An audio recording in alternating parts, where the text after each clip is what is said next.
Bonjour, c'est Fred. Bienvenue à toutes et à tous sur Pix'n'Light, la chaîne photo et vidéo. Aujourd'hui, nous allons parler des 4 piliers de la vidéo et particulièrement de la vidéo YouTube pour faire des vidéos de qualité et des vidéos attractives et intéressantes pour les spectateurs, les auditeurs.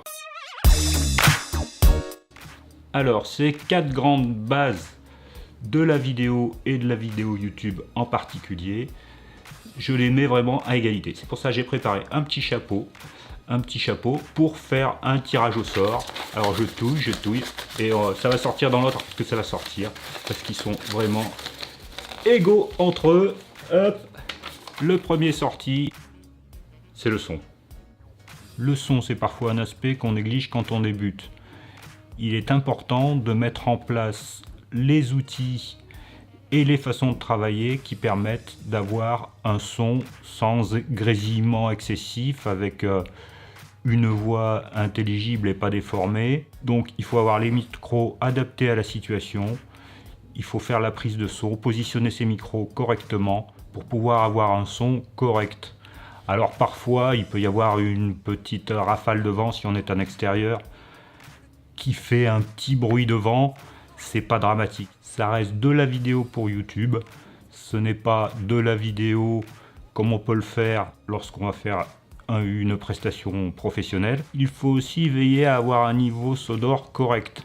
Parfois, on voit des vidéos sur YouTube, on est obligé de monter le son à fond pour arriver à entendre quelques mots. Donc ça, c'est pas regardable non plus. Soignez le niveau sonore, on peut modifier le niveau sonore soit avec certains micros qui ont une amplification, soit avec l'enregistreur, soit en post-production avec le logiciel de montage ou le logiciel de traitement du son. Une dernière chose importante, il faut surveiller les bruits environnants, qui ne viennent pas masquer la voix, qui ne viennent pas envahir l'espace. On peut rajouter des sons d'ambiance éventuellement enregistrés lors du tournage ou enregistrés à part, mais il faut arriver à maîtriser les sons d'ambiance désagréables, et notamment les sons qui sont parasites pendant le tournage et qui ne sont pas identifiables. Le bruit de la climatisation, le bruit du chauffage central, les bruits qui ne sont pas identifiables de suite vont être très dérangeants. Par contre, s'ils font partie de l'histoire, ça peut être intéressant d'avoir un son d'ambiance. Bon, là par exemple, tout de suite, j'ai la voisine du dessus qui est en train de déplacer des meubles, je ne sais pas ce qu'elle fait, mais je ne sais pas si vous entendez, mais j'espère que ça ne sera pas trop dérangeant. Alors, comme ça vous saurez, c'est la voisine du dessus. Le contenu, qu'il soit éducatif ou de pure distraction, il vaut mieux le préparer, il vaut mieux mettre quelques lignes sur le papier pour noter les points importants que vous allez aborder dans votre vidéo. Si vous n'avez pas une fluidité de parole et si vous ne pouvez pas enchaîner des phrases à la volée facilement, vous pouvez écrire tout le texte et ensuite vous direz ça devant la caméra en connaissant plus ou moins par cœur ce que vous avez à dire. Il faut aussi préparer les plans que vous voulez tourner. Bon, vous pouvez toujours rajouter des plans par la suite, mais avoir au moins quelques plans que vous allez insérer dans votre vidéo par la suite, ça permet d'avoir une vidéo construite et un message qui va mieux passer. Pour l'image, je ne vais pas parler de résolution, de 4K, c'est un autre sujet, on en parlera à une autre occasion. Je vais parler simplement des principaux points. Le premier, c'est l'exposition. Avoir des images bien exposées, pas surexposées ou vraiment trop sombres, c'est quelque chose d'important. On peut, si on le décide, faire des images un peu plus sombres pour créer une ambiance, mais en général, on va essayer d'avoir une exposition correcte. Alors si je veux surexposer mon image, je vais monter ma lumière, peut-être si elle veut bien. Voilà, là c'est un peu trop. La deuxième chose importante pour l'image, c'est bien sûr la mise au point. Avoir une mise au point complètement floue, qui n'est pas sur le sujet, ou avoir une mise au point qui bouge tout le temps pendant le tournage, c'est complètement insupportable. Donc on va essayer de le faire. Hop. On va enlever l'autofocus. C'est complètement insupportable. Le point suivant qui permet d'avoir une image agréable, c'est la stabilisation.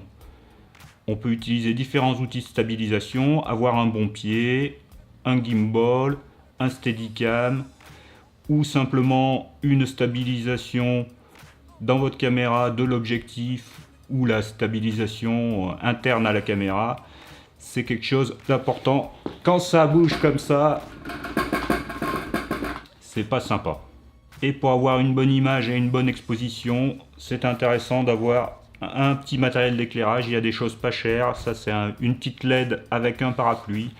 C'est tout simple et ça permet de créer son éclairage. On peut avoir aussi, comme j'ai mis en arrière-plan, des éclairages qui sont purement décoratifs. Ça, l'éclairage permet aussi d'améliorer l'image, de ne pas monter trop dans les ISO et de ne pas avoir trop de bruit dans son image. Pensez un petit éclairage adapté à ce que vous voulez faire. Il y en a plein de sortes, pas cher. Le pilier suivant va être le tournage et le montage. Je dissocie pas les deux parce que pour moi ils sont intimement liés. Au tournage, on va choisir de tourner des plans multiples qui vont permettre d'animer la vidéo qu'on va faire, et c'est au montage qu'on va concrétiser tout ça en les assemblant et en les liant ensemble, en choisissant à quel endroit on met tel ou tel plan. Au montage, on va essayer de monter court et rythmé, et on va pouvoir intégrer du texte, intégrer des images, intégrer différents éléments qui vont donner de la vie à l'ensemble et qui vont faire une vidéo au top. N'hésitez pas à passer du temps au montage, à passer le temps qu'il faut. Voilà, l'idéal est d'avoir un logiciel pratique. Personnellement, j'utilise DaVinci Resolve 15.